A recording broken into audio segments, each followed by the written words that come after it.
What up? This is Robert Ory. Ory, three-pointer. Buries it. You might know me as Big Shot Bob. To Ory for three. Oh, unbelievable. This guy is off the charts. What's going on, Big Shot Bob? Robert Ory from downtown. Oh, yeah. Let's do it one more time this week. It's the shoot-around episode of Big Shot Bob. That, of course, is seven-time NBA champion Robert Ory, alongside B-Dog, Brandon Harper. My name is Rob Jenners, and we do two of these a week. We love to do them. This is Rob's therapy.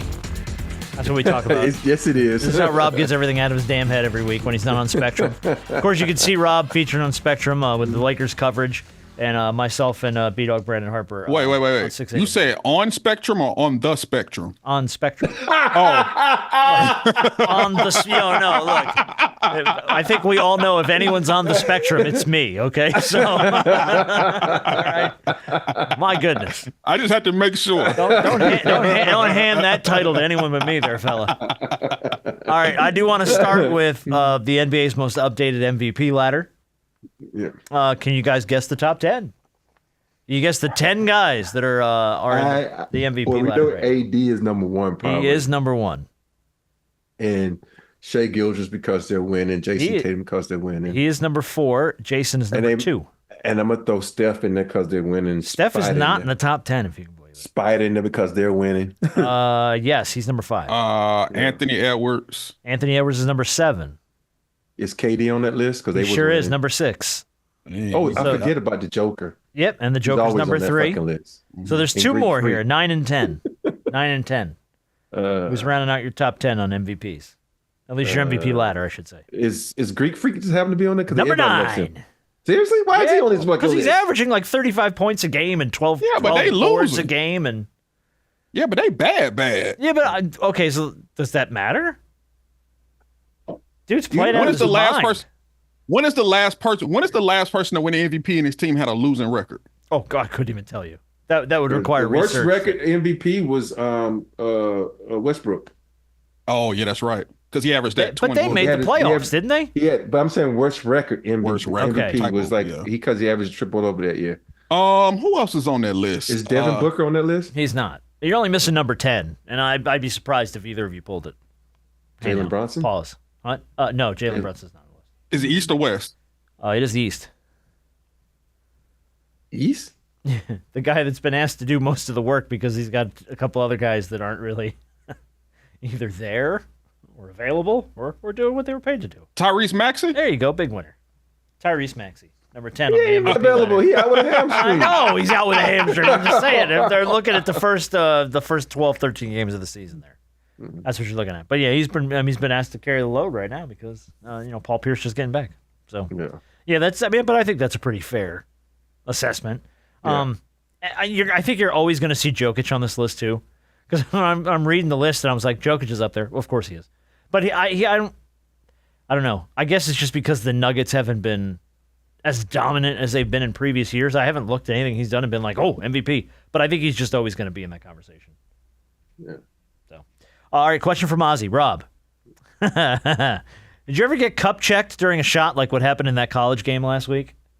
I've seen this video. I don't even know what 2 teams were playing, but I've seen the video a bunch this week.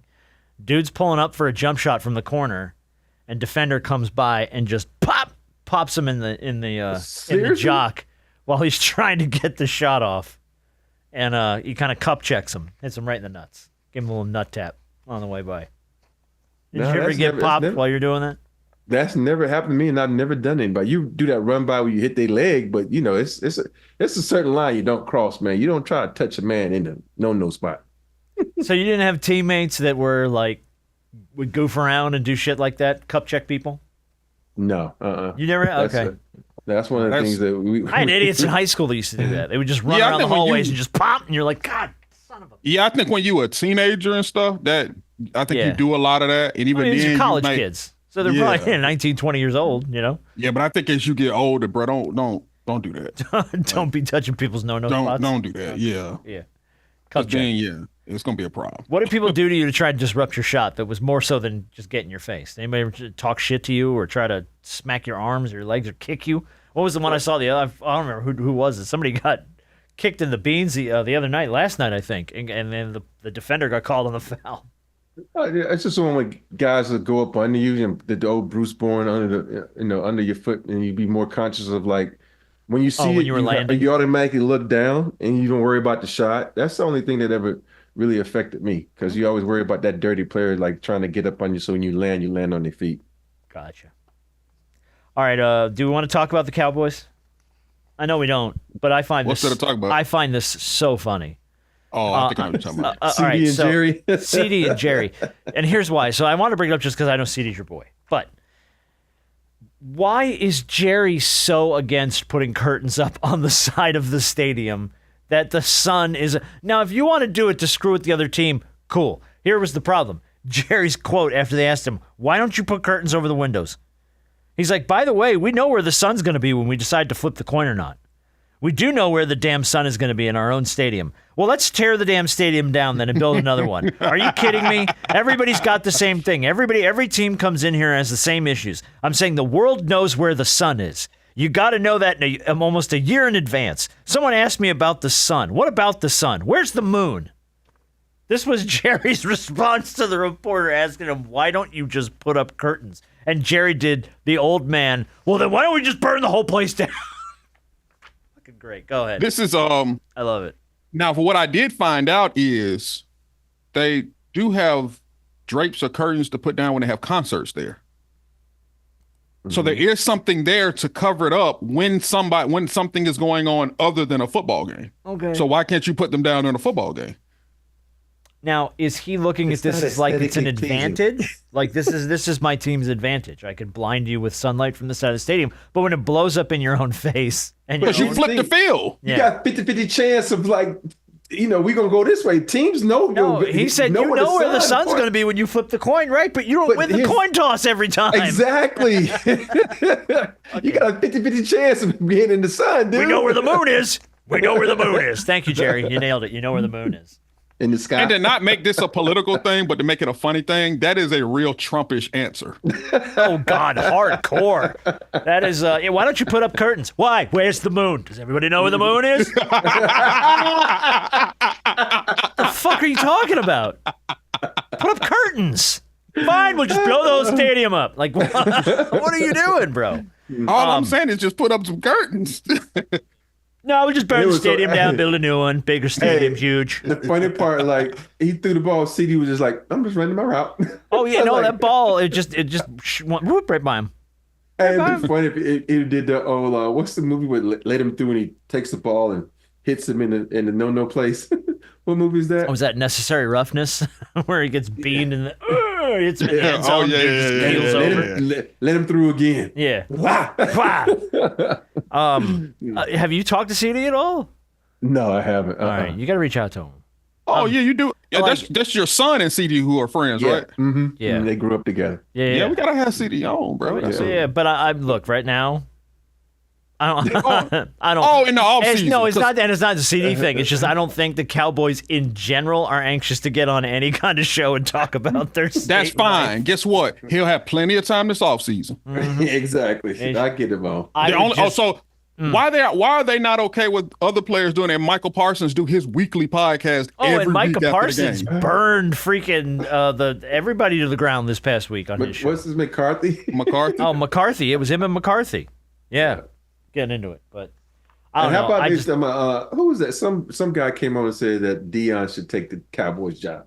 I don't know. Oh yeah, that was Stephen A. and a lot of the personalities earlier in the season that McCarthy should be fired and they should hire Deion. Now here's the thing. They also said he should try to tank and go get Shador as well. The problem with that is you have a $240 million quarterback that you've already paid. Mm-hmm. Exactly. So what sense does that make? No, it doesn't make any. Not now at all. The Deion thing, I don't think Deion would do it because I think Deion knows Jerry too well to know that as a player is one thing for me to play for him, but to coach, I'm gonna want him to mind his own damn business, and Jerry ain't gonna do that. And I think Jerry would get jealous of Deion's publicity. I don't think that'll work out. I don't think it'll work out. I think if Deion goes anywhere, he's gonna go back home and go to Florida State and coach there because they're gonna run Mike Norvell out. They have to. This has been one of the most embarrassing seasons of college football for any team that I have ever watched. It's either going to be Florida State or it's going to be USC. One of them two, because they're going to run Lincoln Riley out of there too. Yes, because what is USC's record this season? I know they lost a couple big ones, but they're under 500. Under 500. They're and that bad? The simple fact that you moved to the Big Ten and you didn't do what you were supposed to do in the Pac-12, they're a second-class citizen in the Big Ten in their first year. As well they should be, if they're playing like that. All right, well, we'll see. Question from Ben. Rob, I know you love Houston. But did you love those unis the boys wore on Sunday night? Yikes. Ooh, they was nasty. I love those things. All Texans, all Reds. Did you like or not like? I wanted to call D'Amico and say, yo, man, let me get one of them shirts. Just even the shirt he was wearing on the sideline, I liked a lot. You liked those a lot. Okay. I liked them a lot. Yeah. Harp, did you like them?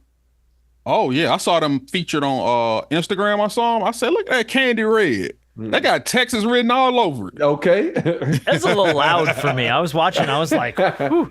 Someone turned the Houston sideline down maybe like a notch or two. It was the sheen on the helmet and the face mask. That was just face like mask, yeah. That kind of threw me because I'm just used to the flat paint. And those jokers, like, man, those things. They probably won't wear them again though. How you gonna have a guy throw 5 interceptions and you don't fucking win? Oh no. I don't know how the Lions won that game. I don't know how the Lions won that game. But them helmets had some Soul Glo on them, man. Yeah. Those things.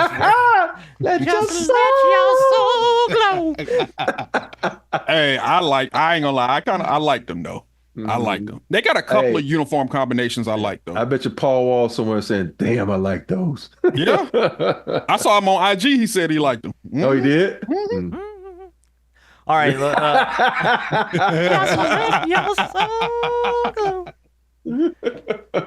Hey, I do got to give a shout out to a big upset happened this past weekend. Georgia Tech upset Miami. Oh yeah. Down at Bobby Dodd Stadium. Oh yeah. So Miami, former undefeated team, undefeated no longer, and the ACC took a big hit because now the only team that's getting in the playoff from the ACC is the ACC champion. Yes, because Pitt lost.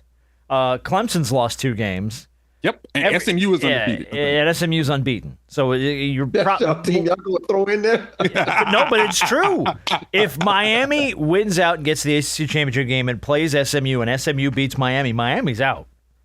And SMU will go to the college football playoff probably as like a 3 or a 4 seed because they're the ACC champion.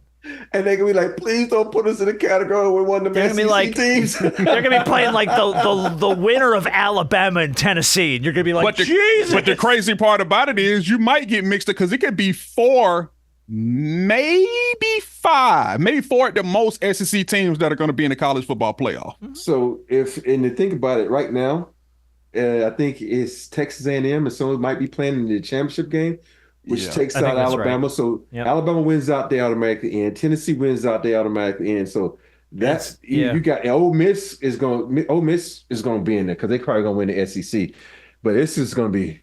Whew. That could be Georgia or Alabama in the SEC championship game this year. No, they won't be in Alabama because they've lost 2 SEC teams. True. And they both could still maybe make the playoff. And they'll make the playoff. Georgia's ranked number 11, so they're gonna be sitting on the outside. Yeah, they're gonna be on that fence of the first 4 out sort of thing. But they'll if they lose to Tennessee, they're completely out. Oh no, they're done. You're 3-loss team, you're not getting in. This game this Saturday is for the season. They gotta win. You have to beat Tennessee. You have no choice. So if Tennessee would probably drop down. Tennessee would have 2 losses, 11. Right? Yeah. Yeah. But here's the thing, Tennessee can't drop lower than Alabama, Alabama is 9, so they won't even drop down like 2 spots. Tennessee beat Alabama too when it comes down to the tiebreaker. Yeah. It's weird, man. I love the chaos though. I do love the chaos. I do too. I really like it. This is turning out to be a great inaugural year for the 12-team playoff. And it's also cool to see the Georgia Tech players and fans storm the field and pull down the goalposts and engineer them into rocket ships and shoot them into space. So they put up a joke. So Georgia Tech has like a jumbotron, like, the LED things on the outside of their stadium. Yeah. And on the outside of it, they were like, please return the uprights by 7:30 p.m. Thursday, where they play NC State this Thursday. They were like, please return the uprights by 7:30 p.m. this Thursday before the game versus NC State. Very good joke, because you ain't seeing them uprights ever again. No. And by the way, Georgia Tech's not anywhere near a body of water, so those things went into a pool somewhere. So they held those geeks threw them shits into a pool. No, somebody. I would not be. I promise you, I better not see him on the downtown connector. That better not be something that causes traffic. It will. We're gonna have a problem. Yeah. So here's my thing. Since we talking about college football, how good is Indiana and how good is BYU? Don't know. Yeah. Indiana hung in. Who did they beat? They beat somebody this past weekend, but they barely hung on to beat them. They just beat Michigan State. Michigan. No, there was somebody else. No, Michigan. It was Michigan. That's right. It was Michigan. Yeah. And for me, that was like, and Michigan isn't Michigan this year, but that was the first game that I was like, all right, I'll pay attention to what Indiana did. And Indiana won, but barely. I think by 5 points. This is a big game for them coming up next week, though. They play Ohio State. Yeah, I was gonna say this is it. This is for if they lose by maybe like a touchdown, they don't fall far. But if they get mollywopped, they get whooped. You know how the NCAA like this. That's a basketball school. Lose one game and see where you fall. Yeah. Try me. It's the same thing with BYU. We did to Florida State. We'll do it to you. It's the same thing with BYU. I'm not lying. I think BYU loses a game, you're going to see BYU going to come in at 22. Yeah, I think Colorado's like 18 or something. Yeah, but I think they play BYU. That's one of the other hurdles for Colorado at the end of the year. Not this week. BYU's Kansas this week. BYU got Kansas, Arizona State, and Houston, so they're done with teams. So guess what? Hold on. They'll meet Colorado in the Big 12 championship. Okay. They'll probably beat Colorado in the Big 12 championship. If Colorado wins out completely, they'll probably meet each other in the Big 12 championship to determine the champion of the Big 12 to see who possibly gets in the playoff from the Big 12. So Colorado wins, they're in the playoffs. Yes. If they win out and they win the Big 12, Big 12. They'll get in. I tell you what, I was I was a detractor of going to a 12-team playoff. I was like, why do you have to do this? 4 is good. Maybe up it to 6. This is dope. I love this already. The chaos of what 2-loss team is getting in, or what 1-loss team is going to have to sit out because their 1 loss was that bad, and yet there's 2-loss teams getting in ahead of. I think it's great. I think it's great for college football. And to have so many different games that are meaningful now. Oh yeah. Ooh, yeah. In so many different cities, it's so dope. And NIL has brought so much parity to college football that any team can lose any week to anybody if you just got the right guy at the right time. And for me, I look at rivalries that are brought back. I know I'm in the SEC. We're in the SEC. Think about it. Texas and Texas A&M have to play each other now. That was one of the biggest rivalries of all time, and now they're back playing each other. And this is not just one of those games that doesn't matter. This is significantly going to decide who goes where. Because if Texas lose, they drop. They're number 5 in the country. Texas A&M is number 14. They're 7-2. They win the SEC. And Texas. They say Texas is back, but it'd be like, oh, Texas A&M, I'm back, baby. We're back with Johnny Manziel. Johnny football. All right, let's do a couple very quick things here, and we'll wrap up shoot around. Thank you for everybody who brought topics to the show this week. I've got a few more that are a little uncomfortable. One of these topics me and my wife already had a conversation about. Well, let's start with Lamar Odom. That is the topic. Lamar Odom paid a visit to the Real Doll sex toy factory in Las Vegas on Tuesday. Lord. And, quote, instantly knew that he needed one for himself per photos and video he obtained by the outlet. Odom became very handsy with several of the life-size dolls and asked them to make him one that looks like his ex-wife. Make me a Khloe Kardashian sex doll. And look, I got nothing but respect for Lamar's journey back from addiction. He had a long road. I am very happy that man is healthy and he's doing well. Can we talk to him? Does he need it? Does he need to check in? Because what's he doing? He's going on the internet telling people, "Oh no, yeah, I got me a Khloe Kardashian sex doll." Lamar Odom. That'll keep people's opinion of me very high.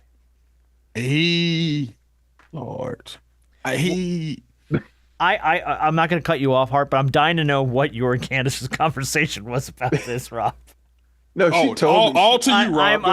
I love that you already talked about this. She told me about it. I was like, I call bullshit. She's like, no, he wanted a sex doll. He was filling it up, saying this feels real. I'm like, and then she looked at me like, would you ever want a sex doll of any of your exes? I'm like, Nope. I said if I have a sex doll with someone, it's gonna be with someone famous, like Paula Patton. But no, it could be someone like no. I was not doing that shit. No. That's it. By the way, all I hear in my head is Admiral Akbar from Star Wars. It's a trap.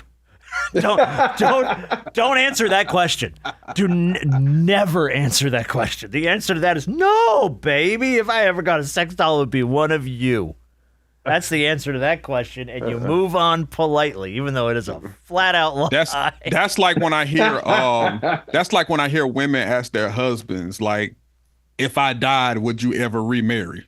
And I'm like, no. The answer to that question is no every time. Because after you're dead, you ain't gonna be able to give me shit when I do. So just say no. And because once you say yes, it's gonna open up a whole new portal of stuff. Well, who you eyeballing? Who you gonna marry? Is that right? Would you keep my picture up? Mm-hmm. What about the kids? What would they call her? For a guy who's never been married, this is really on point. Exactly. Yeah, scary how good you are at this. I got plenty of married friends. Two of them sitting on this panel that are like, yes, you're right. Yeah. You are correct, sir. Hey, yes. But I like to stir the pot. I'm like, you damn right I'm getting married again. I gotta get over what is some wrong way. with you? You are like picking a fight. You are asking to sleep on a couch that is way too fucking small for you. Hey, let me just say this. That's one thing that I've always said. I'm never sleeping on the couch. Remember my wife getting in the fight, sleep on the couch? Shit, bullshit. I'm sleeping on my side of the bed. You can be mad all you want. Be mad on your side of the bed. Wow. Yeah, I don't know. Yeah. Good. You're So you try to say you go to the couch? Rob? I have in the past, but it has been, I'm telling you, dude, I'm not going to lie, it's been like 10 years since my wife and I have had a go to the couch fight. And I want to tell you that I think our last go to the couch fight was probably over the dumbest, stupidest freaking thing in the world. It's always over the dumbest shit. It's never, and that's the thing too. People don't realize this when you're dating, the fights you will have in marriage will be over the stupidest shit on the face of the earth. What the temperature of the thermostat should be upstairs will end in a full-on blowout, drag-out, like 5-day fight. And it's like, why? It's funny. I think the last fight Candace and I got over was about dinner. And that turns into something else, and then turns into something. I'm like, how did we go? I'm like, that's not what we talking about. We talk about dinner. Not a game. Not a game. Talk about dinner. Yeah, no, it's always something really, really stupid. All right, the last question of the show is from Corey. Warner Brothers, I don't know if you saw this, Rob. Thought of you. Is selling 10 fully functional tumbler Batmobiles from the Christopher Nolan Batman movies. Remember the big tumbler Batmobile, the one that looked like a tank? Warner Brothers is selling, there's 10 of them, fully functional. So they drive, they open, they are functional vehicles. $3 million a pop. $3 million? $3 million a pop. If you want to buy one of the 10 fully functioning Batmobiles. Those things are awesome. Oh, we want to pool our money together and get one? What the fuck are you talking about? What are you talking about? You pull your money together and we can get one. There ain't no such thing as our money. I got news for you. What's the name of the song? I got 5 on it. Yeah, that's right. He's smoking that into weed if he thinks we got money to put 5 on it. Yeah. You got 500 on it? Okay, we good. Oh, no. I got $5 on it. I got a fin. I got put $5. I make a dent in this monster of a bill. But so here was Corey's question was, if you could own any fictional car from a movie or a TV show, what car do you want to own? Actually, I thought that was a pretty freaking good question. He said, I want the van from A-Team. That was Corey's. I want Speed Buggy. Speed Buggy. Yeah. Old school. I like it. Yeah. You know why? Because think about it. But that was a cartoon, man. He was the first kid, though. Yeah, I guess that's true. I can sit back and I gotta take admit, me places. Corey's suggestion of the A-Team van is pretty good. Only because they would take that van through war zones. That shit never got a flat tire. Like, they would drive it through full-on grenade fights, and they'd be like, like it never broke down, never got a flat. Hey, but if what you want? Like something that was real, I think the Tumbler. The Tumbler's pretty Dude, the damn Tumbler's nice. pretty good. As far as Batmobiles go, yeah, that one's pretty good. The old school Michael Keaton Batmobile is also very good. Yeah. From the Tim Burton Batmobile, That was a strong one. I'm gonna go same movie. I'm gonna go 18, but I'm gonna go obviously the one that came out in 2010. I'm gonna go the tank that they made fly. Oh, the flying where they plummeted to the ground in the flying tank. I've never in my life seen somebody try to get away from people in any type of way, shape, or fashion where they tried to make a tank fly. And on the side of the tank, it said, "How is my driving?" Yeah. That was classic A-Team, though. Yeah. That was classic A-Team. They get locked in the bunker somewhere, and they would take an old Cadillac DeVille that was in there, and they would turn that shit into a tank and put machine guns on it and drive it through a wall. I mean, A-Team is actually one of my favorite movies. I had to get this. The recent. Did you ever watch the old show? I never watched the old one. So you love the movie. You should go back and watch the original, man. The old show I probably need to. Hokey as hell at times, but classically great. I know they're junk in real life, but I have to say the DeLorean from Back to the Future. And it doesn't have to go back in time, but just that car, that design of that car is so cool. And it's something like it was like the car of my childhood. I always wanted the DeLorean. But I know DeLoreans in real life pick me up. Yeah, they're junkers, man, in real life. DeLoreans. You can I sat in the DeLorean one time. Do I have that picture in here? When I was back in '95 when we won a championship. I had to go. Of course, you had where you going? I'm going to Disney. Oh, the whole So they had the DeLorean. I couldn't even fit in it, so I just sat on the side and took a picture like this. Yep. Can't put your ass in a tiny ass little DeLorean. Little ass car, man. Hey, leaving Rob's ass in 1955. He's like, I ain't getting back in that car.